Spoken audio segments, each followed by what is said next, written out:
Well, everyone in this school is in a committee, every single child in the school, and every member of staff represents a different area of the curriculum.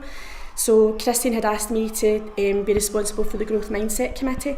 So basically there are children from every stage, every class is represented, and we meet regularly, either fortnightly or monthly, and it's the children that come up with all the ideas really. I can't take any credit for it, their ideas are fantastic, so we just kind of guide them and put the things into practice. Fabulous. Could you expand and tell us about some of the ideas you came up with?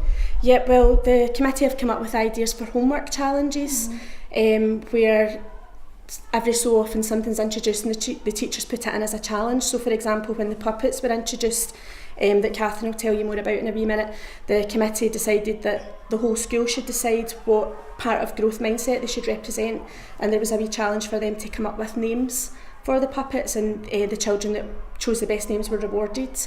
And there's also been other things like displays that they've been heavily involved in, and different ways that we can use the puppets to maybe write storyboards in the future and get the children working together.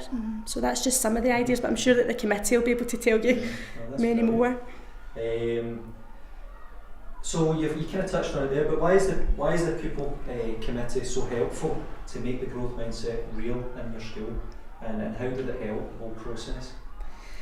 I think it's the children living their lives in this school that see where the gaps are and see the areas that we need to improve. I think thinking with an adult head doesn't always let you see clearly what the children can see, where they feel they want to improve, and some of their ideas are so inspirational and it's things that we could never come up. I think probably we have a slightly more fixed mindset when it comes to these things, and the children are willing to take a challenge and give it a twist and come up with something really interesting. And the good thing about the committee is because they represent every class in the school, when we talk about things with them, they then go back and spread the ideas with everyone else so that everyone's on board and they're involved in going home and telling all the parents about it as well.